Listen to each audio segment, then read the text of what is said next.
Hello and welcome to part 2 of the Ontario Athletic Therapist Association's online presentation series on regulation. Over the coming weeks, the OATA will be circulating a number of these presentations to keep our members informed on what regulation is all about, what it means for you, and what you need to do to ensure you complete your application before the April 1st deadline. This week we'll be taking a look at the application form itself. Last week we discussed how to determine whether you meet the CKO's eligibility requirements. Remember, if you don't meet them, you are not eligible for grandparenting. If you watched President Drew Laskowski's latest video on eligibility requirements, you will know that the definition of practicing the profession is quite broad. The CKO has provided us with some further clarification as to what hours will count towards the college's required practice hours. The CKO defines practicing the profession as the provision of direct patient care within the kinesiology scope of practice, acting as an administrator, supervisor, or educator in the field of healthcare, professionally recommending products or providing services related to the profession, providing consultation and conducting research related to the profession of kinesiology. Any of these things you've done as an AT likely qualify, including any field or clinic hours accumulated as a student. Furthermore, any practicum or work experience in the AT program does count towards the hours or experience requirement for grandparenting, as does any volunteering and or research or teaching experience you may have at the graduate level. The CKO application is only available online, and applicants are required to open an account by creating a username and password. The application form is available on the CKO website under the For Applicants tab. The OATA has also provided a direct link to the form on the regulation portal.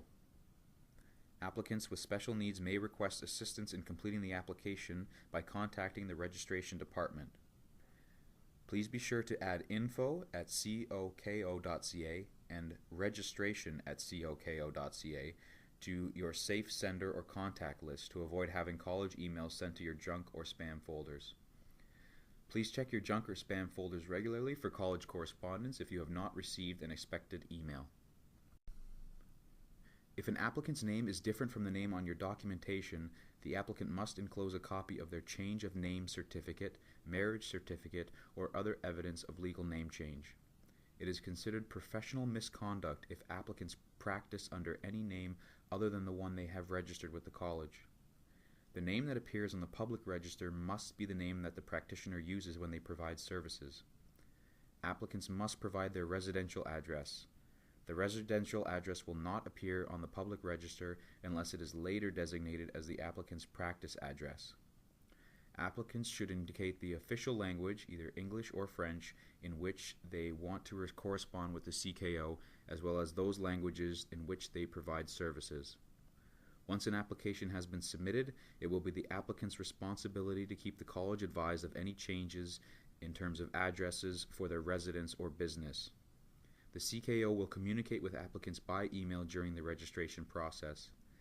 Applicants are asked to provide an email address for such communication with the college.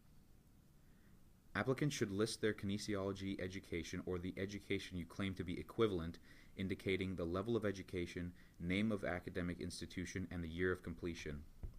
The list must include all post-secondary education, and applicants must provide the name of the educational program and the location of the academic institution. Applicants must ensure the college receives an official academic transcript sent directly from the institution. Those applying under educational equivalency must also complete and submit the academic assessment form and all supporting documents to the college. The OATA has pre-completed an academic assessment form for the 4-year Sheridan degree program. That form can be found on the OATA's regulation portal under Important Documents. Applicants whose first language is neither English nor French and whose kinesiology education and training were not in English or French will be required to submit documents to demonstrate fluency in English or French. For more information, consult the college's language proficiency policy. Applicants are required to provide relevant employment information if they are currently employed or if they have been employed in the practice of kinesiology. An applicant should not use the title kinesiologist in Ontario until after their application for registration has been approved by the college and they have been issued a certificate of registration. Applicants who do not possess a history of practice in the profession of kinesiology should go directly to question 8 on the application form. The practice of athletic therapy is deemed to be within the scope of practice of kinesiology. Applicants must provide the history of their professional practice. The history must include the name and contact information for all the employers, starting with the most recent. The history should also include the start and finish dates of each employment period. In order to be eligible to apply under the grandparenting provisions, you must confirm you meet the criteria. Applicants who do not meet the criteria should go directly to question 8. Eligible applicants will be required to provide details about their practice history, including name and address of each employer, the hours worked, and the start and finish dates at each location. Applicants are required to list any current and/or previous professional affiliation with any regulatory or licensing bodies in any jurisdiction. A letter of good standing must be completed by the regulatory authority in each jurisdiction where an applicant has practiced or been granted the right to practice. Letters should include the applicant's registration number, date of registration, and should state the applicant's current standing and whether they have been or are now the subject of any investigation, suspension, discipline, incompetence, or incapacity proceedings. As part of the application process, applicants are required to complete the Jurisprudence e-learning module. More on that shortly. An applicant who is approved for registration must indicate that they will comply with the college's requirements regarding professional liability insurance and confirm their coverage of $1 million per claim. An applicant is required to send a copy of their insurance certificate, which confirms the purchase of the insurance and includes the carrier's name, the policy number, and expiry date to the college within 30 days after their registration is approved. An applicant who already possesses a certificate that confirms the purchase of professional liability insurance may submit a copy of that certificate at the time that they submit their application. Submission of the insurance certificate will help to reduce delays should the applicant be approved for registration. The OATA professional liability insurance through HUB is already approved by the CKO. CATA has also informed us that the insurance offered through them also meets the college's requirements. Applicants should complete, sign, and date the declaration section before they submit their application for registration. Finally, there is a $100 fee for the application process. Every application for registration must pass through a review process. The college will confirm receipt of the application by email. If applicable, the applicant will be advised of missing or incomplete documentation. The college begins the review process after all required supporting documents and the application fee have been received by the college. Missing documents and non-payment of the application fee will delay the review process. Depending on the number of applications before the committee, the review process will take approximately 10 to 15 days. All applicants are required to demonstrate an understanding of the laws, regulations, and standards that govern kinesiology in Ontario by completing the Jurisprudence e-learning module. This can be completed prior to or after the application form. This is not an exam, but more of an open book series of scenarios followed by questions. According to the CKO, it is possible to complete the module within 4 hours, and you can save your progress, log out, and return to it at any time. You can complete the module at your own pace, but must be finished by April 1st. For those of you who worked during the Pan Am Games, the E-module is very similar to the learning series you went through that was required for those games. There is a $50 charge to take the module. Before we conclude, let's take a quick look at some of the questions that we've received from members over the previous week. Question 1. What do I call myself? There have been a number of questions coming from members about what regulation means in terms of their credentials and whether they would be losing their AT designation by registering with the CKO. If you meet the eligibility requirements, decide you want to apply to join the CKO, and are accepted, you will not lose your AT designation. When providing or offering to provide healthcare in Ontario, ATs will use the title Registered Kinesiologist/ARKIN, Athletic Therapist/AT, CAT-C, in that order, and any other degrees and or certifications that they legitimately hold.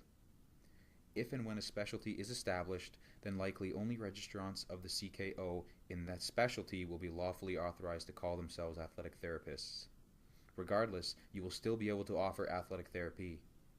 We are working with the CKO to develop a mechanism by which individuals who are not eligible to register with the CKO may join and thereby continue to call themselves athletic therapists. So if you are not eligible for grandparenting, stay tuned to the OATA website's regulation portal. We have not forgotten you. Question 2. Why is there a sudden rush and urgency to meet a deadline on April 1st? Has this rollout been accelerated? Yes, and the reasons have been from external forces over which the OATA had no control. There have been regulation status reports at the last 9 OATA AGMs, with member votes supporting the pursuit of regulation at the last 2. We are pushing all eligible members to register prior to April 1st in order to get as many ATs into the college as possible. As previously mentioned, if you don't meet the grandparenting requirements, stay tuned because the board is working with the CKO to work out how you may join at a later date. The April 1, 2016 grandparenting deadline was set by government regulation 3 years ago, and members who are accepted during this grandparenting period are exempt from writing the registration exam. Question 3. Will there be more information forthcoming? Now, some members have expressed concerns that the board has kept them in the dark regarding this whole regulation process. In fact, regulation has been an ongoing discussion between the board and the membership for years. About a decade ago, the Ontario Kinesiology Association approached the OATA to collaborate on establishing a joint kinesiology and athletic therapy college. The OATA did not follow through at that time, and the kinesiology profession went ahead on its own and managed to secure its own college, namely the College of Kinesiologists of Ontario, that began operations in April 2013. About 5 years ago, the OATA board decided to pursue regulation under the Regulated Health Professions Act to secure the future of the profession. That decision was approved overwhelmingly by the members by a vote at the AGM. The board approached multiple colleges, including occupational therapy and physiotherapy, but kinesiology proved to be the most receptive and the easiest to join because about 75% of ATs in Ontario have a kinesiology degree or equivalent. Yearly reports have been made on the process at the association's AGM, and all relevant documents were circulated to members and placed and remain on the OATA's regulation portal. Over the last couple of years, there have been intensive discussions and negotiations with the CKO, some of which could not be shared right away due to the sensitivity of the information being discussed. However, now that the OATA and CKO have reached an agreement, the board is making every effort to update the regulation portal with as much information for members as possible, including an ongoing list of FAQs, weekly webinars, video and phone messages from the President, and any other helpful links and documents. The portal will continue to be updated with more information throughout this grandparenting process. The time for debate has occurred many times, and the members have given direction to the board to continue with our quest for regulation in order to secure the future of athletic therapy in Ontario. Finally, question 4. I want to register with the CKO, but I don't meet the eligibility requirements. Am I being left behind? Absolutely not. As previously mentioned, answered in our FAQ document, and stated by the President in his video messages, the board hopes to leave no AT behind. The board is still working with the CKO to map out a plan for how those OATA members who do not meet the eligibility requirements for the grandparenting deadline can register with the college post-April 1. What you can do to help the board is to encourage your fellow ATs who are eligible for grandparenting to apply now. Without a significant number of ATs registered by April 1st, the board will be in a tough position in negotiations with the CKO to ensure the rest of our members can register. Over the last couple of years, there have been discussions and negotiations with the CKO whereby the CKO would develop a roadmap towards the establishment of an AT specialty within the college, hopefully ultimately leading to an AT class of members. However, getting there is largely dependent on the number of OATA members who register with the college. Without a significant number of eligible members registering and being accepted by the CKO, we will be at a disadvantage when those discussions resume. Please remember to inform the OATA when you have submitted your application for registration by sending an email to oatamembership@gmail.com. This allows us to track the number of ATs applying to the CKO and to apply the $150 discount for your 2017 OATA membership fees. Thank you for watching part 2 of our regulation webinar series. Be sure to keep an eye on the OATA regulation portal webpage and your email for more information forthcoming about the regulation process. If you have any questions, please review our FAQ document that is being continuously updated as more questions are received from members. If that document doesn't sufficiently answer your questions, you can send them to oatamembership@gmail.com.